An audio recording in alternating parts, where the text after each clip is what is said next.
Hello everyone, कैसे हो आप सभी। आई होप सो आप सभी बहुत अच्छे होंगे और आपकी प्रिपरेशन भी बहुत अच्छी चल रही होगी।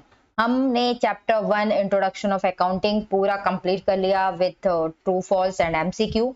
और आज के चैप्टर जो हम स्टार्ट करने जा रहे हैं वो है accounting concept, principles and convention. Although ये चैप्टर कंप्लीटली थ्योरी चैप्टर है, हम लेकिन इसको प्रैक्टिकल एस्पेक्ट्स के साथ समझेंगे। चैप्टर को कंप्लीट करने में 2 से 3 क्लासेस लग जाएंगे, क्योंकि कंप्लीट थ्योरी है और प्रैक्टिकल एस्पेक्ट से जब चीजों को समझने जाते हैं तो थोड़ा सा वो लेंदी हो जाता है। And last but not the least, chapter exam point of view से बहुत इंपॉर्टेंट है, और अगर आप एग्जाम पॉइंट ऑफ व्यू से भी ना देखें तो आपके प्रैक्टिकल लाइफ के पॉइंट ऑफ व्यू से चैप्टर बहुत बहुत इंपॉर्टेंट है। तो चलिए स्टार्ट करते हैं chapter accounting concept, principles and conventions. क्यों हमें जरूरत पड़ती है इन सब चीज की। ठीक है, चलो आ जाओ। हम सबसे पहले अपने एक्सप्लेनेशन के सेक्शन में चलते हैं। राइट, क्या होता है, देखो देखो देखो देखो, सुनो सुनो सुनो। ब्लैक कर लेते ना, ब्लैक में लिखने में मजा आता है। ठीक है भाई, एक शब्द है, क्या है यहाँ पे, अकाउंटिंग प्रिंसिपल है ना। चलो अकाउंटिंग प्रिंसिपल को छोड़ भी दो। मैं आपसे एक बात पूछती हूँ, ठीक है, मैं आपसे एक बात पूछती हूँ। 3 स्कूल हैं, ठीक है, स्कूल ए, स्कूल बी और स्कूल सी। ठीक है, तीनों स्कूल हैं, तीनों स्कूल ने अपने अपने रूल्स बना रखे हैं। तीनों स्कूल्स ने क्या किया रखा है, अपने अपने रूल्स बना रखे हैं। ए कहता है जो स्टूडेंट 30% अबव मार्क्स स्कोर करेगा मैं उसे पास कर दूंगा। बी कहता है जो 40% से अबव मार्क्स स्टूडेंट्स लाएंगे मैं उनको पास डिक्लेयर करूंगा। सी कहता है 50% अबव मार्क्स स्टूडेंट को मैं पास डिक्लेयर करूंगा। ये तीनों स्कूल के क्या है, पासिंग क्राइटेरिया है। क्या है, पासिंग क्राइटेरिया। ठीक है, ये पासिंग क्राइटेरिया है।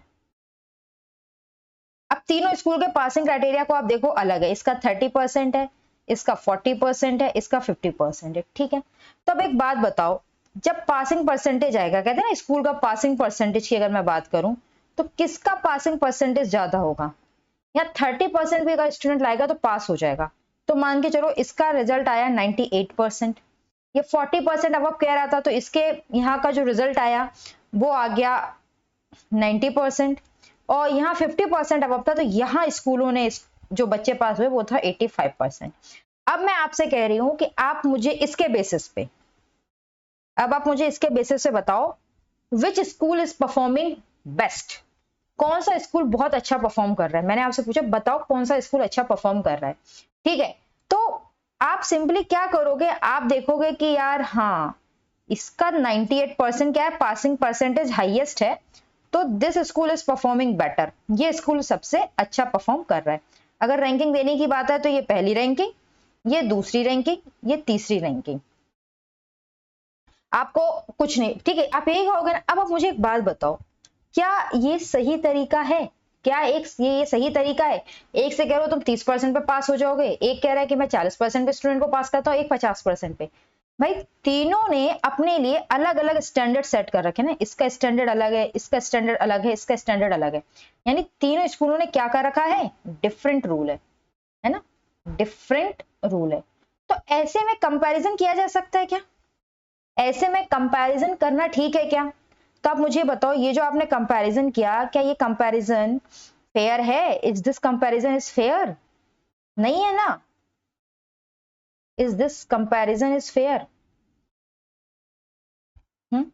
कंपैरिजन इज फेयर, ये कंपैरिजन फेयर है नहीं है। क्यों, क्यों कंपैरिजन फेयर नहीं है, because rules are different, rules different है, रूल्स आर डिफरेंट। भाई रूल्स डिफरेंट है तो फिर आप कैसे कंपैरिजन कर सकते हो, और ये कैसे कह सकते हो कि भाई school A is better performing school, गलत है ना, ये बिल्कुल गलत है। इसके विपरीत अगर इसके अगेंस्ट मैं कहूं कि भाई 3 स्कूल हैं, ए, बी और सी, तीनों ने भी डिसाइड किया है कि वो जब पासिंग क्राइटेरिया रखेंगे वो 45% रखेंगे। ए भी 45% पे स्टूडेंट को पास करेगा, बी भी और सी भी।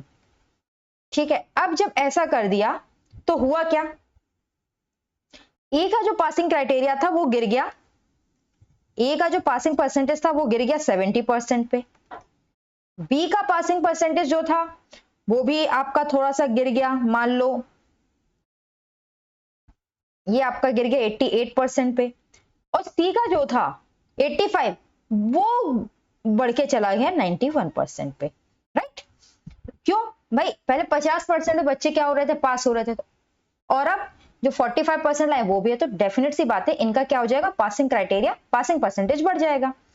अब मैं पूछती हूँ कि किसकी परफॉर्मेंस बेटर है। जब मैंने अब पूछा which school is performing better, तो आपने कहा madam school C is performing better, ये ज्यादा परफॉर्म कर रहा है बेटर, है ना। क्या अब कंपैरिजन फेयर है? नाउ क्या अब कंपैरिजन फेयर है? हाँ, अब कंपैरिजन फेयर है, क्योंकि ये जो रूल है, ये जो रूल है ये क्या है, पासिंग का जो रूल लगा है, ये रूल क्या है, ये रूल क्या है, सिमिलर है, रूल इज सेम, ये सेम रूल लग रहा है, अब हम कंपैरिजन कर सकते हैं। So comparison is fair, rule same है इसलिए कंपैरिजन फेयर है, राइट। अब इसी तरह अकाउंटिंग में भी, इसी तरह अकाउंटिंग में भी क्या है, अगर मैं अकाउंटिंग की बात करूं, ठीक है, अगर मैं इसी तरह अकाउंटिंग की बात करूं, तो भाई अकाउंटिंग अगर देखा जाए, अगर मैं इसी तरह अकाउंटिंग की बात करूं और जिसका जो मन है वो करे, है ना, अकाउंटिंग को देखो ना, जिसका जो मन है अकाउंटिंग में अगर वो करे, मान लो 3 अकाउंटेंट हैं, ए बी सी, अकाउंटेंट नहीं है, कंपनी है मान लो, ठीक है ना, ये कंपनी ए है, ये कंपनी बी है, ये कंपनी सी है, 3 कंपनी है, कोई रूल नहीं है, किसी तरह का कोई रूल नहीं है, किसी तरह का कोई नियम नहीं है, कुछ भी नहीं है। ए कहता है कि भाई मैं तो 6 मंथ का फाइनेंशियल ईयर मानूंगा, बी कहता है मैं तो 1.5 ईयर का मानूंगा, ठीक है, मतलब 1.5 ईयर से यहां कह लो, ये कहता है मैं तो 18 मंथ्स का मानूंगा, ये कह रहा है मैं 12 मंथ का मानूंगा। अरे भैया सब अपने अपने फाइनेंशियल ईयर ही अलग अलग ये चल रहे हैं, जब सबके फाइनेंशियल ईयर ही अलग हैं तो क्या परफॉर्मेंस कंपेयर की जा सकती है? नहीं की जा सकती है। क्या की जा सकती है? नहीं की जा सकती है।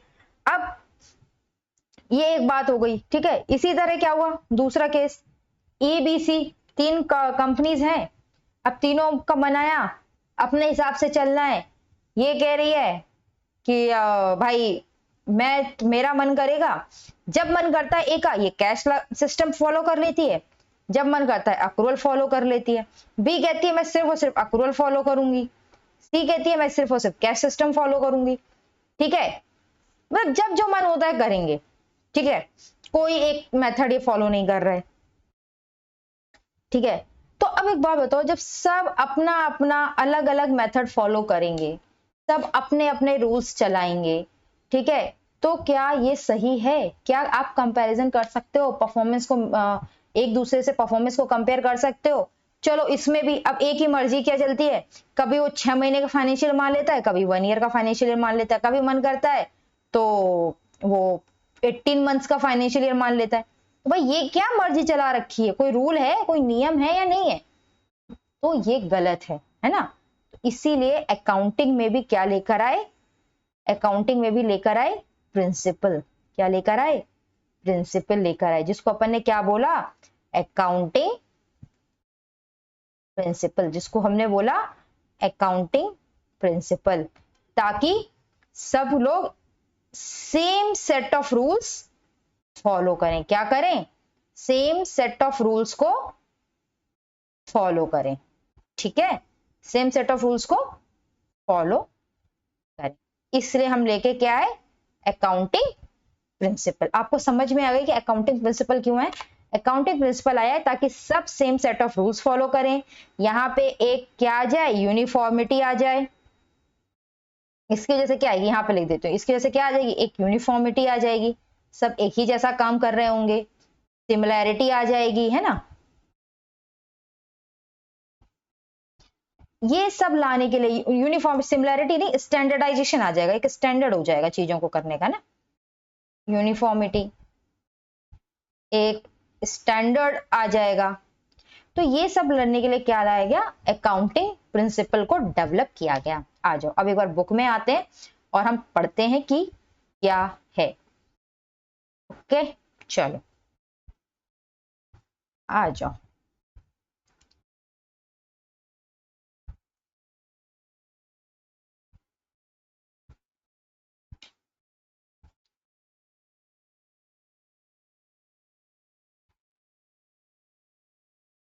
देखो क्या लिखा है, हम पहले ही पढ़ चुके ना, accounting is a language of a business, हमने लास्ट क्लास में पढ़ा था।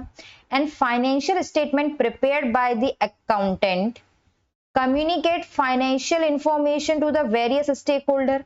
जो अकाउंटेंट फाइनेंशियल स्टेटमेंट बनाते हैं वो क्या कम्युनिकेट करती है, वो कम्युनिकेट करती है फाइनेंशियल इंफॉर्मेशन, किसको, वेरियस स्टेक होल्डर को। वेरियस स्टेक होल्डर क्या है, users.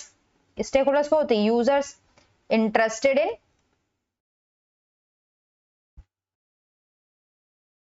Profitability and position of company. Basically ये क्या होते हैं, यूजर्स होते हैं। क्यों होते हैं interested, for decision making purpose, right. Therefore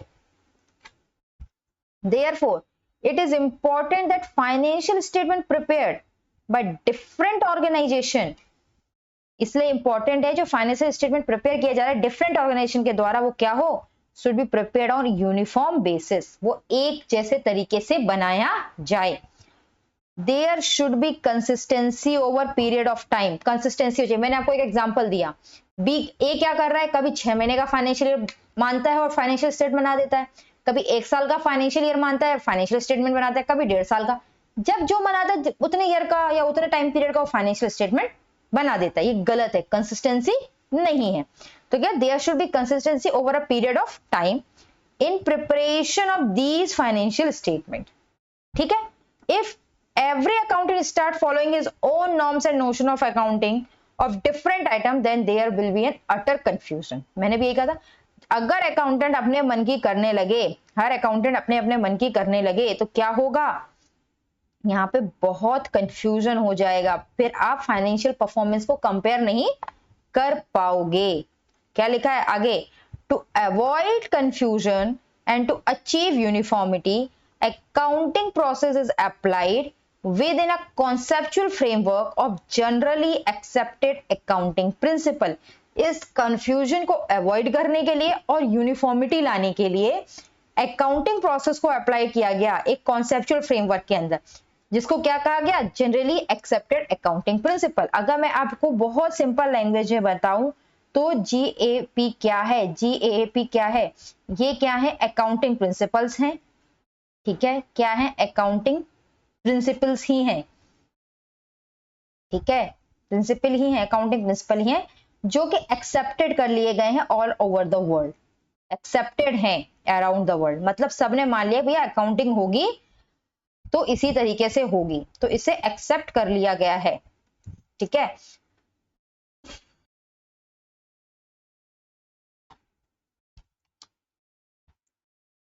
right, basically क्या है, कुछ अकाउंटिंग प्रिंसिपल्स, कॉन्सेप्ट, कन्वेंशन, कुछ भी कह लो, जो को all over the world accept किया गया है, सारे कंट्री, सारे देश इसको कहीं ना कहीं फॉलो कर रहे हैं, थोड़ा बहुत कहीं डेविएशन हो सकता है, रिक्वायरमेंट हो सकती है उनकी कंट्री के अकॉर्डिंग, अदरवाइज सेम है, ठीक है। देखो क्या लिखा है, the term gap is used to describe the rules developed for preparation, rules developed for the preparation, rules developed for the preparation क्या है, वही accounting principles, rules developed for the preparation of financial statement, ठीक है। इसी को हम क्या कहते हैं, इसी को हम बोलते हैं concept, convention, postulate, principles etcetera. और ये जो बैकबोन है, गैप क्या है, वो बैकबोन है अकाउंटिंग इंफॉर्मेशन सिस्टम का, without which the whole system can not even stand directly. अगर ये गैप ना हो ना तो अकाउंटिंग सिस्टम खड़ा ही नहीं हो सकता, ठीक है। देखो अकाउंटिंग कॉन्सेप्ट, प्रिंसिपल की डेफिनेशन बताइए।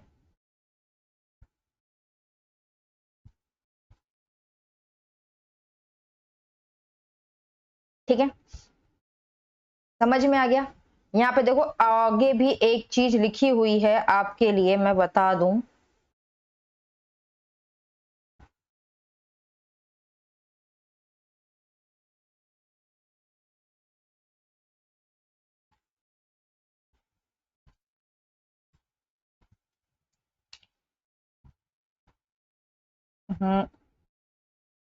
हाँ चला गया, हाँ देखो ये बहुत इंपॉर्टेंट है, मैं स्टार्ट करने से पहले ये लाइन जरूर बता दूं। The term accounting concept, accounting principles, and accounting conventions have been used interchangeably to mean those basic point of agreement on which financial accounting theory and practice are founded. हम accounting principle को discuss करेंगे, क्या है accounting concept को discuss करेंगे और accounting conventions को भी डिस्कस करेंगे। मैं आपको तीनों के बीच का थोड़ा बहुत डिफरेंस भी समझा दूंगी, राइट। लेकिन आपकी बुक में अलग अलग डिफरेंशिएट नहीं किया गया है कि ये अकाउंटिंग कॉन्सेप्ट्स में कवर होंगे, ये चीजें ये अकाउंटिंग कन्वेंशंस में कवर होंगी और ये अकाउंटिंग प्रिंसिपल्स में कवर होंगी। इन तीनों ही वर्ड को इंटरचेंजेबली यूज्ड किया गया है। तो अगर आपसे एग्जाम में पूछा जाए explain any two accounting concept, आप यही लिखोगे, इन्हीं में से जो मैं आपको भी आगे पढ़ाऊंगी ना। टू अकाउंटिंग प्रिंसिपल्स तब भी वही लिखोगे और अकाउंटिंग कन्वेंशंस के नाम से तब भी आप यही लिखोगे, राइट। चलिए, तो मेरा मतलब ये, जैसे कि मान लो ये दिया ना एंटिटी कॉन्सेप्ट, अगर अकाउंटिंग कॉन्सेप्ट पूछा जाए तो एक्सप्लेन कर सकते हो, अकाउंटिंग प्रिंसिपल पूछा जाए तब भी आप एंटिटी कॉन्सेप्ट लिख सकते हो, और अकाउंटिंग कन्वेंशन पूछा जाए तब भी आप एंटिटी कॉन्सेप्ट लिख सकते हो, राइट। तो इनको इंटरचेंजेबली यूज किया गया है। अब हम समझ लेते हैं कि अकाउंटिंग प्रिंसिपल, अकाउंटिंग कॉन्सेप्ट और कन्वेंशन क्या होते हैं।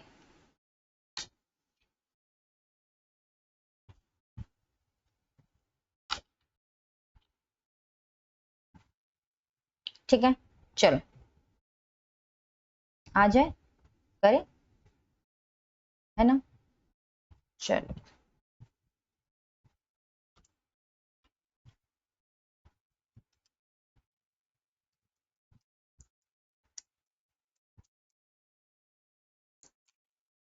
राइट। अब हमें क्या क्या पढ़ना है? तो हमें पढ़ना है, तीन चीजें पढ़नी है, राइट।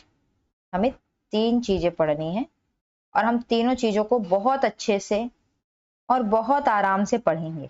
क्या क्या है? एक है आपका अकाउंटिंग प्रिंसिपल, एक आपका है अकाउंटिंग कॉन्सेप्ट और एक आपका है अकाउंटिंग कन्वेंशन। ठीक है, अकाउंटिंग प्रिंसिपल, अकाउंटिंग कॉन्सेप्ट और अकाउंटिंग कन्वेंशन। तो प्रिंसिपल तो मैंने आपको पहले ही बता दिया, ये क्या है? ये सेट ऑफ रूल्स है। क्या है? सेट ऑफ रूल्स है to prepare and present financial statement, right. Accounting concepts की बात की जाए तो ये क्या है? ये बेसिकली अजम्पशंस हैं। क्या है? अजम्पशंस हैं। ठीक है, अजम्पशंस है जो हम यूज करते हैं while preparing financial statement. Accounting conventions क्या है? अकाउंटिंग कन्वेंशंस बेसिकली है कस्टम, रिचुअल्स जो चलते आ रहे हैं, वर्षों से चलते आ रहे हैं, इसलिए हम आज भी उन्हें फॉलो कर रहे हैं। और सीधी सी लैंग्वेज बोलो तो ये क्या है? ये रीति रिवाज है। तो चलो सबसे पहले ना हम अकाउंटिंग कन्वेंशन से ही चालू करते हैं, बहुत आसान है। अकाउंटिंग कन्वेंशंस क्या है? अकाउंटिंग कन्वेंशंस क्या है? रीति रिवाज है भाई, चलता आ रहा है। आप सबके घर में भी ना कुछ रीति रिवाज होंगे जो चलते आ रहे हैं वर्षों से, कारण पता हो या ना पता हो, लेकिन भैया होगा। जैसे कि आप सबने अपने घर में सुना ही होगा, है ना, कि भाई चले छोड़े। अकाउंटिंग कन्वेंशंस बेसिकली क्या है? रीति रिवाज है, कस्टम्स हैं जो चले आ रहे हैं। अब अकाउंटिंग में कौन कौन से रीति रिवाज हैं? हर फैमिली में अपने अपने रीति रिवाज कुछ ना कुछ होते हैं जो चले आते हैं, जिसका रीजन हमें पता नहीं होता। ठीक है, जैसे कि अकाउंट्स में आप क्या मानते हो? जैसे जब भी आप कोई अकाउंट बनाते हो, है ना, जब भी आप कोई अकाउंट बनाते हो तो आप क्या करते हो? जब भी आप कोई अकाउंट बनाते हो तो आप क्या करते हो? आप यही करते हो ना, डेबिट एंड क्रेडिट। आप हमेशा डेबिट को किस साइड लिखते हो? लेफ्ट साइड लिखते हो, और क्रेडिट को हमेशा राइट साइड लिखते हो ना। डेबिट को हमेशा लेफ्ट लिखते हो और क्रेडिट को हमेशा राइट लिखते हो। मुझे कोई बताएगा कि क्या रीजन है why debit is at left, why credit is at right? क्यों ऐसा क्यों है कि मुझे डेबिट राइट साइड ही डेबिट लेफ्ट साइड ही लिखना है, इन क्रेडिट राइट साइड ही लिखना है? भाई मेरी मर्जी, मैं ऐसे ऐसे भी तो लिख सकती हूँ, मैं ऐसे भी लिख सकती हूँ कि मैं क्रेडिट इधर लिखूंगी और डेबिट इधर लिखूंगी। क्या मैं ऐसा नहीं कर सकती है? क्या मैं ऐसा नहीं कर सकती? मैं बिल्कुल ऐसा कर सकती हूँ, मैं बिल्कुल ऐसा कर सकती हूँ, कोई दिक्कत नहीं है। तो फिर ऐसा क्यों है? ठीक है। या फिर जब हम प्रॉफिट एंड लॉस अकाउंट बनाते हैं या ट्रेडिंग अकाउंट बनाते हैं, जैसे कि ना मान लो हमने बनाया ट्रेडिंग अकाउंट, ठीक है, जब हम ट्रेडिंग अकाउंट बनाते हैं तो ट्रेडिंग अकाउंट में आप देखना, ट्रेडिंग अकाउंट में हमेशा क्या करते हैं, हम परचेज इधर लिखते हैं, ठीक है, और सेल्स इधर लिखते हैं, राइट, इसी तरह करते हैं ना। परचेज या आपके कोई भी एक्सपेंसेस वगैरह जो है वो हमेशा हम इधर क्या लिखते हैं, लेफ्ट साइड लिखते हैं। सेल्स या कोई अदर इनकम वगैरह जो भी आपकी है वो हमेशा हम राइट साइड लिखते हैं, ना राइट साइड। क्या जरूरत है, उल्टा कर दो भाई, उल्टा कर दो, है ना, इधर सेल लिख लो, इधर अदर इनकम लिख लो, इधर परचेज लिख दो, इधर अदर एक्सपेंसेस लिख दो, ऐसा भी तो कर सकते। तो is there any reason to write, मतलब जब सेल इधर लिखोगे तो डेफिनेट सी बात है ना, क्रेडिट साइड इधर आ जाएगा, डेबिट साइड इधर आ जाएगा। पहले डेबिट इधर था, क्रेडिट इधर था, बात वही है ना। तो कोई रीजन है इन चीजों का? कभी किसी ने आपको वैलिड रीजन दिया? नहीं दिया ना, नहीं दिया। क्यों भाई, हम ऐसा कर रहे हैं क्योंकि ये चला आ रहा है, इट इज कस्टम, रीति रिवाज, सालों से चला आ रहा है, ऐसा होता आ रहा है, इसलिए हम करते आ रहे हैं और हम अब यूज टू हो गए। अगर मैं आपसे एक दिन के लिए कह दूं कि भैया आज जो सब लोग अकाउंट बनाओगे तो क्रेडिट इधर लिखना और डेबिट इधर लिखना, मुझे पता है 99% लोग अकाउंट बनाएंगे, गलत बनेगा अकाउंट 99%, क्योंकि हम इतने यूज टू हैं डेबिट को लेफ्ट साइड लिखने के, क्रेडिट को राइट साइड लिखने के, कि हम जब उसको उल्टा करेंगे तब हमसे गलतियां होंगी। आपसे कि अगर मैं भी इस तरीके से अकाउंट बनाने बैठ जाऊं ना, गलत ही बना दूंगी या गलत ही हो जाएगी, सही करते करते भी गलती हो जाएगी, कंफ्यूजन होगा। हम ऐसा क्यों आ रहे हैं, करते आ रहे हैं क्योंकि ये चला आ रहा है, कस्टम ऐसा होता आ रहा है, इसलिए हम ऐसा करते आ रहे हैं। देखो क्या लिखा है, सबसे पहले अकाउंटिंग कन्वेंशन कराया था ना, बोला था करवा लेते हैं। क्या लिखा है देखो, accounting convention emerge out of accounting practices commonly known as accounting principles adopted by various organizations over the period of time. These conventions are derived, देखो ये इंपॉर्टेंट लाइन है, these conventions are derived by uses and practice. क्या है, the accountancy body of the world may change any of the convention to improve the quality of accounting information. Accounting convention need not have universal application, ठीक है, accounting convention की universal application हो ये जरूरी नहीं है, क्योंकि हर कंट्रीज के अपने अपने रीति रिवाज हो सकते हैं। उसी तरह अकाउंटिंग में भी हो सकता है कोई particular country particular format follow करते आ रही हो, ठीक है ना। तो ये यूनिवर्सल हो ऐसा जरूरी नहीं है, लेकिन ये डिराइव किससे होते हैं, ये डिराइव होते हैं हमारे यूजेस एंड प्रैक्टिस से, जो हम सालों से करते आ रहे हैं, उसी यूजेस और प्रैक्टिस से ये डेवलप हो गए हैं। ये होते हैं हमारे accounting convention. I hope so ये आपको क्लियर हो गया होगा बहुत अच्छे से। अब अकाउंटिंग कन्वेंशन के बाद बात ही आती है अजम्पशन की। किसकी बारी आती है, अजम्पशन की। अजम्पशन क्या है, अकाउंटिंग कॉन्सेप्ट जो है वो हमारी क्या है, अजम्पशन है, राइट, क्या है, अजम्पशन है। जैसे कि आप कहते हो आज मैं बहुत थक गया हूं, आज मैं बहुत थक गया हूं, अब मैं कल पढ़ लूंगा। आपने क्या अज्यूम किया हुआ है, आज मैं थक गया हूं, मैं कल पढ़ाई करूंगा। यहाँ पे आपने क्या अज्यूम किया, आपने ये अज्यूम किया कि कल मैं जिंदा उठूंगा ही उठूंगा, मैं ठीक ठाक रहूंगा, ये आपका अजम्पशन है ना, यही अजम्पशन। तभी तो आपने कहा कि आज का काम मैं कल कर लूंगा, this is assumption, right, assumption है। आप आपके घर में भी लोगों का मानना है ना, ठीक है, आपने कहा कि मैं आज का काम कल कर लूंगा, दिस इज एन अजम्पशन, इस अजम्पशन पे आप काम करते आ रहे हो। बिजनेस में भी आप मुझे एक बात बताओ, ठीक है, बिजनेस की अगर मैं बात करूं तो मान लो ये सेलर है, ठीक है, और ये बायर है ना, बायर है। अब सेलर ने बायर को क्रेडिट पे सामान बेचा है ना, सेलर ने बायर को क्रेडिट पे सामान बेचा है कि भैया बायर मुझे 10 दिन बाद पैसा दे देगा। यहां भी सेलर का क्या है, अजम्पशन है कि भैया बायर की क्रेडिट पोजीशन अच्छी रहेगी, बायर जिंदा रहेगा, ये सेलर का अजम्पशन है, ठीक है। दूसरा देखो, ये एक ऑर्गेनाइजेशन है, मतलब मान लो ये एबीसी कंपनी है, राइट, ये क्या है, ये एबीसी कंपनी है, राइट। ये गई बैंक के पास, भैया भैया भैया लोन दे दो। क्या मांगे गई, ये बैंक के पास गई लोन मांगने। बैंक ने कहा कि ठीक है अपने फाइनेंशियल स्टेटमेंट ले आना, मैं आपको लोन दे दूंगी। बैंक ने इसे लोन दे दिया। बैंक ने कहा ठीक है आपकी फाइनेंशियल कंडीशन अच्छी है, मैं आपको 50 लाख का लोन दे दूंगी। अब एक बात बताओ, बैंक ने एबीसी को जो लोन दिया है, बैंक ने एबीसी को जो लोन दिया है वो किस बेसिस पे दिया है, वो दिया है करंट फाइनेंशियल पोजीशन के बेसिस पे दिया है ना, जो करंट फाइनेंशियल पोजीशन है। और साथ में बैंक ने क्या अज्यूम किया है, बैंक ने ये अज्यूम किया है कि बिजनेस ऐसा ही चलेगा। ये बैंक की क्या है, अजम्पशन है कि बिजनेस ऐसा ही चलता रहेगा, है ना, ऐसा ही चलेगा। ये बिजनेस का मानना है कि बिजनेस ऐसा ही चलता रहेगा, ये बैंक ने अज्यूम किया हुआ है। एबीसी का मानना है कि भाई मेरा बिजनेस ऐसे ही चलता रहेगा, इसलिए वो बैंक से लोन लेने गए। दोनों ने अजम्पशन किए, क्योंकि बैंक ने एबीसी को जो लोन दिया वो तो आज की फाइनेंशियल स्टेट में, फ्यूचर में क्या होगा, बिजनेस रहेगा नहीं रहेगा, बिजनेस ढंग से चलेगा नहीं चलेगा, ये तो किसी को नहीं पता, क्या है, अजम्पशन है।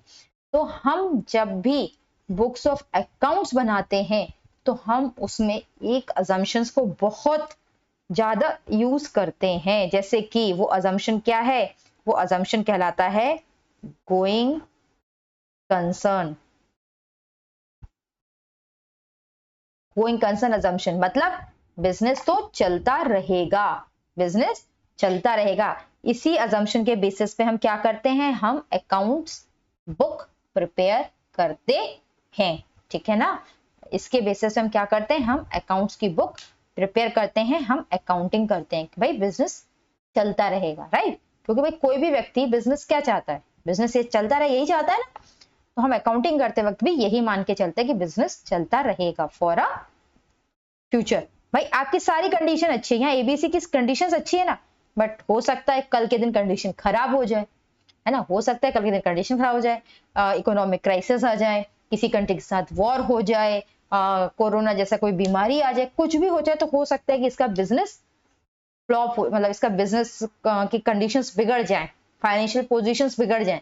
लेकिन क्योंकि आज अच्छी है तो मान के चल रहे हैं आगे भी अच्छी चलती रहेगी, तो हमने क्या माना, बिजनेस चलता रहेगा, गोइंग कंसर्न रहेगा। इस अजम्पशन के बेसिस पे हम अकाउंटिंग करते हैं। तो देखो आओ अकाउंटिंग अजम्पशन के बारे में क्या कहा गया है, सॉरी अकाउंटिंग कॉन्सेप्ट के बारे में क्या कहा गया है, क्या कहा है, accounting concept defines assumptions on the basis of which financial statement of business entity are prepared.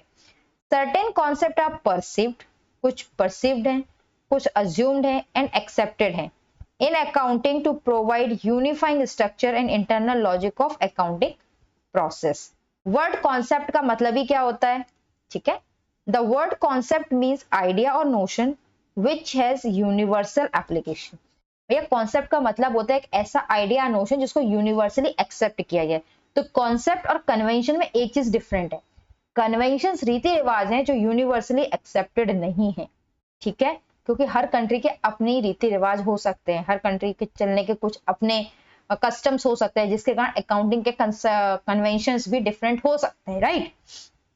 लेकिन कॉन्सेप्ट एक आइडिया है, एक नोशन है जो कि यूनिवर्सली एक्सेप्टेड है।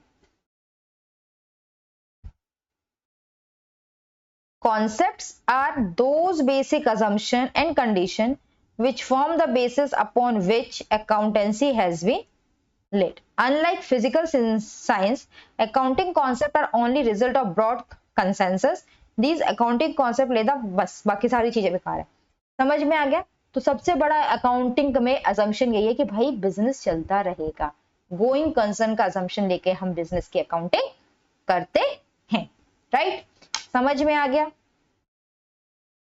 ओके क्लियर कि भाई क्या होता है अकाउंटिंग कन्वेंशन और क्या होता है अकाउंटिंग कॉन्सेप्ट। अब बात आती है अकाउंटिंग प्रिंसिपल की, तो और एक बार बुक से मैं पढ़ा दूं इसको भी, क्या होता है basically broad set of rules होते हैं जिसके अंदर ही सारी चीजें डेवलप की गई हैं, ठीक है। क्या लिखा है, accounting principles our body of doctrines commonly associated with the theory and procedures of accounting, serving as an explanation of current practice and as a guide for selection of convention or procedures where alternative exist.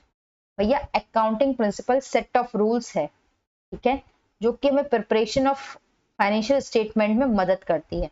ये एक ऐसी guide की तरह है जो हमें इसमें भी मदद करती है कि हमें किस तरह के कन्वेंशन को सेलेक्ट करना चाहिए। देखो यहाँ पे लिखा है ना, and as a guide for selection of convention and procedure where alternative exist. जहां अल्टरनेटिव एग्जिस्ट करते हैं वहां हमें राइट कन्वेंशन को या प्रोसीजर को सेलेक्ट करने में मदद करती है। तो अकाउंटिंग प्रिंसिपल जो है ना, एक ओवर आर्चिंग अम्ब्रेला की तरह होता है। क्या होता है? एक ओवर आर्चिंग अम्ब्रेला की तरह होता है जो हमें हर चीज में गाइड करता है। तो क्या क्या कंडीशन सेटिस्फाई करनी चाहिए अकाउंटिंग प्रिंसिपल को? Based on real assumptions, real assumption पे बेस्ड होना चाहिए, कोई हवाई अजम्पशन आपको नहीं कर लेना चाहिए, ठीक है। It must be simple, simple होना चाहिए, अंडरस्टैंडेबल होना चाहिए एंड एक्सप्लेनेटरी होना चाहिए, राइट। ऐसा नहीं है जो मन में आया कर लोगे। फॉलोड कंसिस्टेंटली, एक साल से दूसरे साल फिर तीसरे साल फॉलो होते रहना चाहिए। रिफ्लेक्ट फ्यूचर प्रेडिक्शन, एबल होना चाहिए कि फ्यूचर की प्रेडिक्शन को बता सके। And informational for the users, और यूजर के लिए इंफॉर्मेशन होना चाहिए। देखो मैं एग्जाम के बारे में अगर मैं आपसे बोलूं तो हाँ, ये आपको याद करना पड़ेगा अकाउंटिंग प्रिंसिपल को कौन सी 5 कंडीशन सेटिस्फाई करना चाहिए। तो रियल अजम्पशन हो जाए, मतलब फाइनेंशियल कंडीशन अच्छी है और आप अज्यूम करो कि बिजनेस कल को बंद हो जाएगा, तो कोई रियल अजम्पशन है, तो गलत है। तो आपकी अजम्पशंस क्या होनी चाहिए? रियल होनी चाहिए। सिंपल अजम्पशंस होनी चाहिए कोई, ताकि आसानी से समझ में आ सके। कंसिस्टेंटली फॉलो होना चाहिए, जो आपने आज फॉलो किया वही आप अगले साल भी फॉलो करोगे, वही आप तीसरे साल भी फॉलो करोगे, वही चौथे, वही पांचवें, सो गो ऑन, ठीक है। फ्यूचर की प्रेडिक्शन को बताने में एबल होना चाहिए। एंड लास्ट, इंफॉर्मेशनल, यूजर के लिए इंफॉर्मेटरी होना चाहिए। तो ये तो हो गया बेस जो हमने डिस्कस किया। पिछले आधे घंटे में हमने सिर्फ यही डिस्कस किया है कि भैया अकाउंटिंग प्रिंसिपल्स क्या हैं, कॉन्सेप्ट्स क्या हैं, कन्वेंशंस क्या हैं, राइट। अब हम आते हैं हमारे कॉन्सेप्ट प्रिंसिपल्स के एक ओवरव्यू पे, ठीक है। Concept principles and convention and overview. देखो, number of concepts, number of principles, number of conventions are there, बहुत सारी चीजें हैं, ठीक है। तो हम एक एक करके कवर करेंगे। सबसे पहला आता है एंटिटी कॉन्सेप्ट। देखो मैं जहां प्रयास करूंगी कि मैं यहाँ पे आपको सब समझा दूं बुक से, तो मैं ज्यादा पढ़ाने की इसमें नहीं हूँ कि मैं आपसे बुक से थ्योरी रीड करवाऊं। जो जरूरी था वो मैंने करा दिया। यहाँ मैं आपको एक्सप्लेन करूँ, एक बार बुक से पढ़ लेंगे आपको सब कुछ समझ में आ जाएगा। क्या होता है एंटिटी कॉन्सेप्ट, क्या कहता है? बहुत शॉर्ट एंड कंसाइज में अगर मैं बताऊं एंटिटी कॉन्सेप्ट क्या कहता है, वो ये कहता है business is separate and distinct from its owner। वो ये कहता है जो बिजनेस है वो अपने ओनर से सेपरेट एंड डिस्टिंक्ट होता है, ठीक है। देखो, आप मुझे एक सवाल का जवाब देना। ये है एक व्यक्ति राजेश है, ठीक है। ये एक व्यक्ति है जिसका नाम है राजेश। इसने बिजनेस स्टार्ट किया, ठीक है। इसने कोई बिजनेस स्टार्ट किया और इसमें इसने कैपिटल लगाया। क्या लगाया? कैपिटल लगाया, राइट। अब बिजनेस स्टार्ट करेगा तो क्या है, पैसा तो लगाना ही पड़ेगा। कैपिटल लगाया, मान लो इसने 5 लाख रुपए का कैपिटल लगाया, राइट। आप एक बात बताओ, आप सब इस कैपिटल को ना कैसे दिखाते हो? आप सबसे पूछा है कैपिटल को कैसे दिखाते हो? एज ए लाइबिलिटी दिखाते हो, दिखाते हो ना। मुझे एक बात बताओ, ये राजेश का ही तो पैसा है। 5 लाख रुपए राजेश ने जो बिजनेस से फंसा है वो पैसा तो राजेश का ही है ना। तो फिर इस पैसे को लाइबिलिटी की तरह बिजनेस में दिखाने की क्या जरूरत है? क्यों, क्या जरूरत है राजेश के इस पैसे को लाइबिलिटी की तरह बिजनेस में दिखाने के लिए? जब आप इसकी बुक्स बनाओगे ना, ये आपका मान लो कोई बिजनेस से चला रहा है राजेश, ठीक है।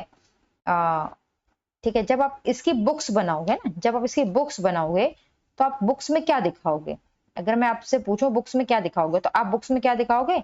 इधर लिखोगे असेट, इधर लिखोगे लाइबिलिटी, राइट। तो आप लिखोगे भैया कैश आया 5 लाख का और कैपिटल लिखोगे 5 लाख की, यही करोगे। मुझे पता है यही करोगे, करोगे ना। अब मुझे एक चीज बताओ, राजेश का पैसा है, राजेश का बिजनेस है, फिर ये कैपिटल लाइबिलिटी कैसे बना? देखो क्यों बना, क्यों बना भाई। राजेश जो पैसा बिजनेस में लगाया है, राजेश ने जो भी पैसा अपने इस बिजनेस में लगाया है, जो कितना है 5 लाख रुपीज है, कल के दिन, कल के दिन जब ये बिजनेस बंद होगा, कल के दिन जब ये बिजनेस बंद होगा, तो इस बिजनेस को ये 5 लाख रुपए किसको लौटाने हैं? राजेश को लौटाने पड़ेंगे ना। ठीक है, ये जो बिजनेस आज चल रहा है, कल के दिन ये बिजनेस जब बंद होगा, तो इस बिजनेस से तुम्हें जो पैसे है 5 लाख रुपए, वो राजेश को लौटाने पड़ेंगे, है ना, ये बिजनेस को। राइट है, ये जो बिजनेस है ये क्या करेगा? तो भाई जब बिजनेस राजेश को 5 लाख रुपए लौटाएगा जिस दिन बिजनेस बंद होगा, इसका मतलब बिजनेस ने राजेश से क्या लिया हुआ है? पैसे लिए हुए हैं, जो कि बिजनेस को फ्यूचर में राजेश को लौटाना है। तो भाई बिजनेस ने राजेश से पैसे लिए हुए हैं और उसे लौटाना है फ्यूचर में, तो बिजनेस के लिए क्या है? बिजनेस के पॉइंट ऑफ व्यू से तो ये लाइबिलिटी है। बिजनेस के पॉइंट ऑफ व्यू से क्या है? लाइबिलिटी है। और हम अकाउंटिंग हमेशा किसके पॉइंट ऑफ व्यू से करते हैं? अकाउंटिंग हम हमेशा बिजनेस के पॉइंट ऑफ व्यू से करते हैं। किसके पॉइंट ऑफ व्यू से करते हैं? बिजनेस के पॉइंट ऑफ व्यू से करते हैं ना कि ओनर के पॉइंट ऑफ व्यू से करते हैं। हमेशा याद रखना, बिजनेस आप अकाउंटिंग आप किसके पॉइंट ऑफ व्यू से करते हो?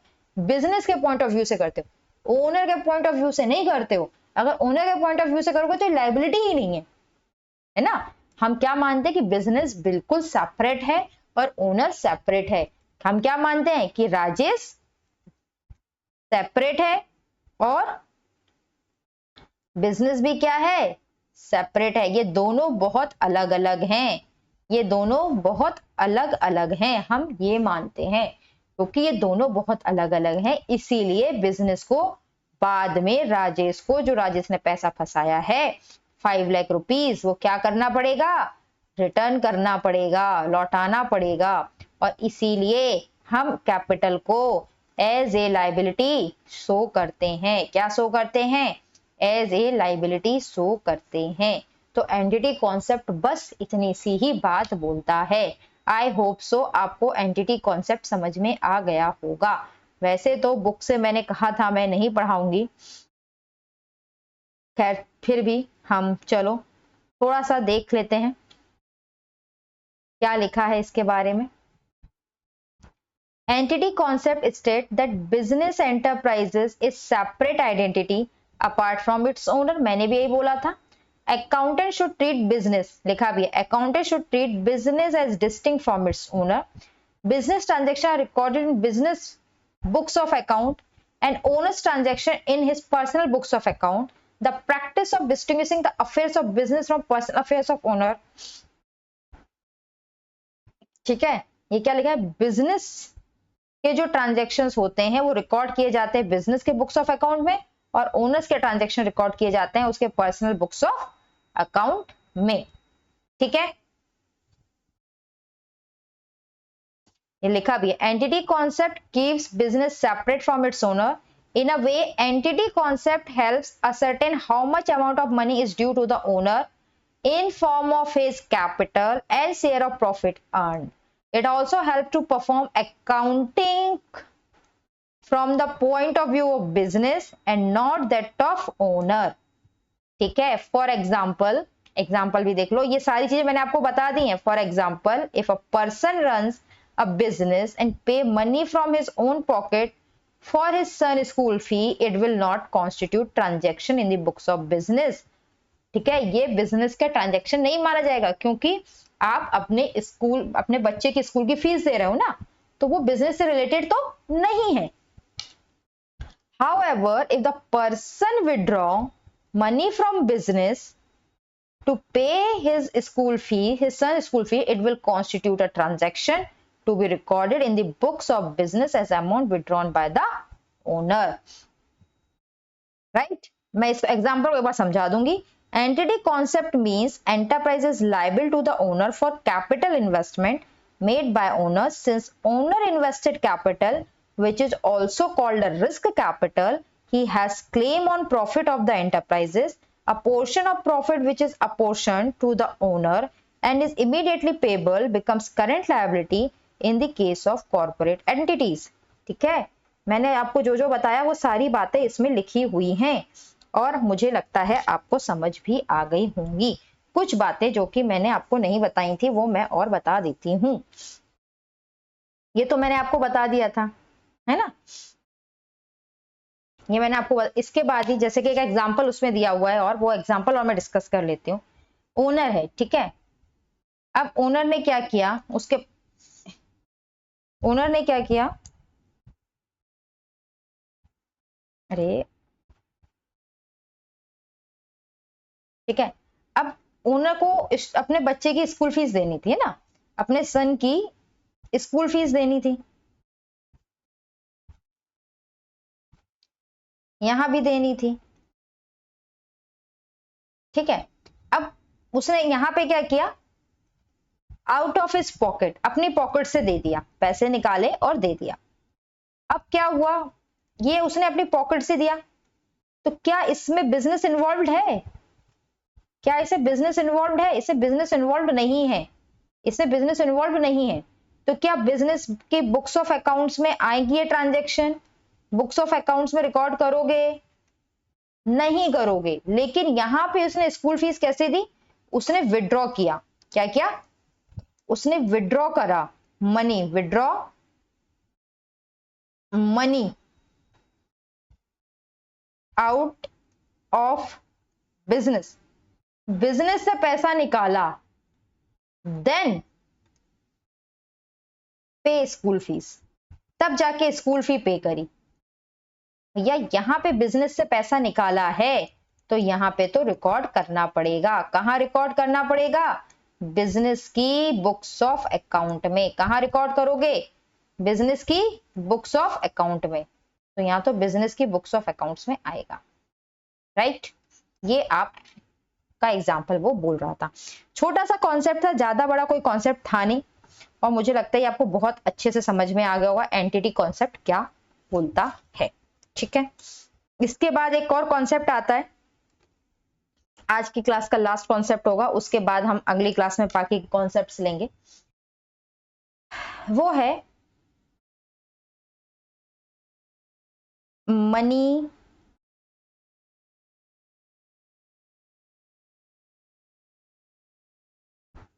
Measurement concept.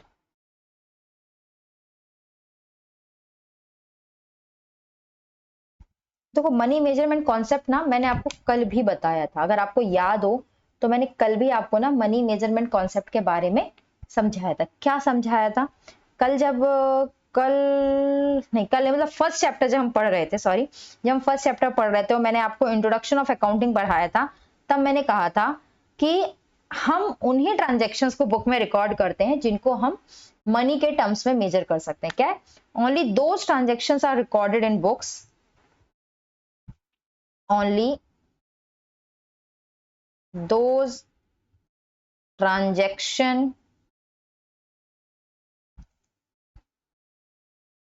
and events are recorded in books which are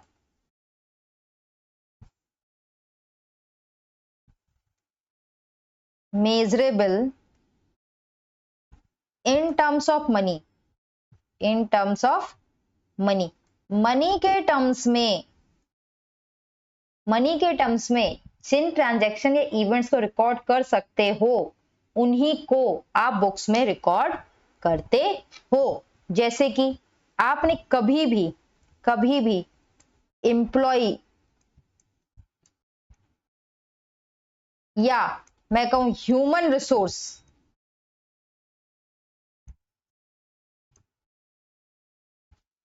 की जो स्किल होती है ना, स्किल होती है, never recorded in the books, never recorded in the books, इसको कभी रिकॉर्ड नहीं किया जाता इन दी बुक्स, ठीक है। क्यों, क्योंकि इसको आप मनी के टर्म्स में मेजर नहीं कर सकते। फॉर एग्जाम्पल, एक एग्जाम्पल दे लेते हैं, जैसे कि हमने पहली क्लास से पढ़ा था, मिस्टर राहुल थे, अगर याद हो किसी को, ठीक है, मिस्टर राहुल थे, और मिस्टर राहुल जो थे उन्होंने एक बिजनेस स्टार्ट किया था, उन्होंने खोला था क्या, उन्होंने एक बिजनेस स्टार्ट किया था जिसका नाम था momo house, right, momo house का बिजनेस उन्होंने स्टार्ट किया था, राइट। अब मैं ये मिस्टर राहुल ने मोमो हाउस का जो बिजनेस स्टार्ट किया था, उसमें जब मैंने उनसे पूछा था, याद करो पहली क्लास, सबसे पहली क्लास इंट्रोडक्शन में मैंने पूछा था कि तुम कितनी सेल कर लेते हो, तो इसने मुझे बोला था कि मैं 5,000 प्लेटें बेच लेता हूँ, शायद मान लो, मैं मान लेती हूँ 5,000 प्लेट मैंने साल भर में बेची, ऐसा इसने मेरे को बोला था। साल भर में कितनी प्लेटें बेची मोमोज की, मैंने कहा 5,000। मैंने कहा राहुल, हम 5,000 प्लेटों को थोड़ा रिकॉर्ड करेंगे, मैं सेल में ये थोड़ा कहूंगा कि मिस्टर राहुल ने 5,000 प्लेटें बेची थी, ये बताओ कि मनी के टर्म्स में कितना बेचा था। तो उसने बोला भाई एक प्लेट 100 रुपए की बेची थी, उस हिसाब से 5,000 प्लेटें बेची, अब तुम हिसाब लगा लो। तो इसने मान लो 5 लाख की सेल करी थी साल भर में, कितने की सेल करी थी, 5 लाख की, ठीक है। तो मिस्टर राहुल ने क्या बोला, 5 लाख की सेल करी थी। मैंने बोला अच्छी बात है। मैंने बोला भाई ये बताओ कि तुम्हारा रॉ मटेरियल कितना लग गया, तो बोलता है कि 5,000 की प्लेट बेचने, मान लो मेरा 500 केजी ये लग गया, फ्लावर लग गया। तो मैंने बोला ठीक है, ये अब ये बताओ तुम्हारा 500 केजी फ्लावर लगा, वो तो ठीक है, किस रेट से खरीदा था ये बताओ ना भाई। अब 500 किलो मैदा लग गया बोल रहा है मेरे से, तो मैं 500 किलो मैदा थोड़े लिखूंगी, मुझे किस में चाहिए, मनी टर्म्स में चाहिए। तो उसने कहा 50 के हिसाब से लगा लो। तो मैंने कहा अच्छा 25,000 अराउंड का लग गया तुम्हारा मैदा, कह रहा हाँ लग गया। तो जो भी चीज मनी के टर्म्स में मेजर हो सकती है वो हमने बुक में रिकॉर्ड करी। अब इसके पास एक वर्कर था, ठीक है, एक वर्कर था जिसका नाम था मिस्टर रॉकेट सिंह, ठीक था, इसके पास एक एम्प्लॉय था, ठीक है, इतना बेस्ट मोमोज बनाता था जिसका कोई जवाब नहीं, गजब की स्किल थी बंदे के पास, गजब का टेस्ट था उसके हाथ में, बहुत अच्छा था, टॉप क्लास स्किलफुल बंदा था, बहुत स्किलफुल बंदा था, ठीक है। इतना स्किलफुल था, इसका टेस्ट इतना अच्छा था, इसी कारण इसकी सेल इतनी अच्छी हो रही थी।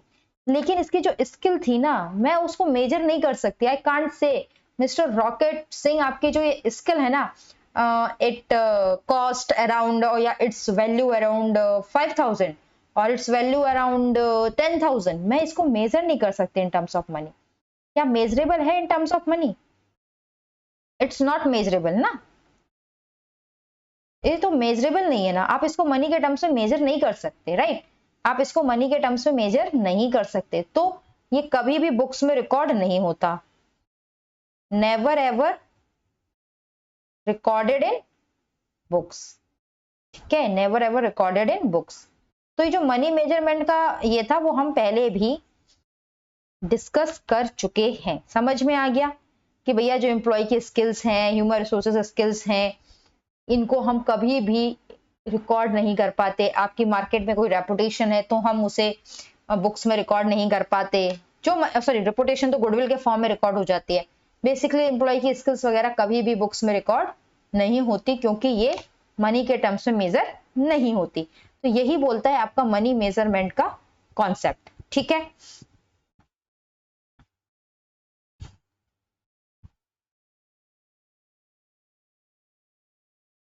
देखो इसमें बहुत सारे एग्जाम्पल्स भी दिए हुए हैं, इसमें बहुत सारे एग्जाम्पल भी दिए हुए हैं, उस एग्जाम्पल्स को आप पढ़ लेना, आपको समझ में आ जाएगा। लेकिन हम जो मैंने आपको समझा वही चीज है, बट अलग अलग एग्जाम्पल से दिए, वो आप पढ़ के समझ सकते हो, ठीक है। As per this concept on only those transactions which can be measured in terms of money are recorded, since money is medium of exchange and standard of economic value. This concept requires that those transactions alone that are capable of being measured in terms of money be only recorded in the books of accounts. वही बात को repetitively कहा गया है जो मैंने आपको वहां 3 लाइन में लिखवा दिया है। इसके साथ इन्होंने नीचे कुछ एग्जांपल्स दिए हुए हैं, वो आप क्या कर सकते हो, वो आप पढ़ सकते हो और आपको समझ में आ जाएंगे, राइट। आगे क्या कह रहा है, however the concept has its own limitation, concept की अपनी लिमिटेशंस है। जैसे कि हमारे एग्जांपल में मिस्टर राहुल का जो मोमो हाउस था उसमें जो मिस्टर रॉकेट सिंह उनके एम्प्लॉइज थे जिनकी स्किल बहुत अच्छी थी मोमोज बनाने की, अगर वो कल के दिन छोड़ के चले जाएंगे तो उसका इम्पैक्ट बिजनेस में तो आएगा, लेकिन हम उसे कभी भी क्वांटिफाई नहीं कर पाएंगे, राइट? तो transaction and events that can not be expressed in terms of money are not recorded in the business books. ठीक है, for example employees of organisation are no doubt the asset of organisation, but their measurement in monetary terms is not possible, therefore not included in the books of accounts of the organization. Measuring unit for money is taken as currency. वो सब बात की बात है, ठीक है। तो इसकी सबसे बड़ी लिमिटेशन क्या है कि जो हम स्किल्स होती हैं एम्प्लॉय की वो हम कभी भी बुक्स में रिकॉर्ड नहीं कर सकते, उसका जो इम्पैक्ट है वो हम कभी बुक्स में रिकॉर्ड नहीं कर सकते और बुक्स में नहीं दिखा सकते कि कितना कितना ज्यादा इम्पैक्ट पड़ता है। ठीक है, अगर आपके पास अच्छे एम्प्लॉयज हैं वो छोड़ के चले जाएं तब तो बिजनेस बहुत इंपैक्ट होता है, लेकिन आप उसको मनी के टर्म से मेजर करके नहीं दिखा सकते, यही इसका सबसे बड़ा लिमिटेशन है। अब बात रही मनी मेजरमेंट कॉन्सेप्ट में कि आप किस मनी में मेजर करोगे। देखो भाई, आप इंडिया में रह रहे हो तो आप रुपीज में मेजर कर लोगे, आप यूएस में हो तो आप यूएसए डॉलर में करोगे, यूके में हो तो पाउंड में करोगे, तो जो भी वहां की करेंसी है, ठीक है, उस कंट्री की जो करेंसी है उसमें आप मेजर करते हो। तो ये हो गया आपका मनी मेजरमेंट का कॉन्सेप्ट। आई होप आपको ये चीजें समझ में आ गई होंगी बहुत अच्छे से। हम मिलेंगे नेक्स्ट क्लास में with accrual concept, matching concept and और भी बहुत सारे कॉन्सेप्ट्स के साथ। आज की क्लास में इतना ही, मिलते हैं नेक्स्ट क्लास में, तब तक के लिए thank you, ta-ta, bye bye.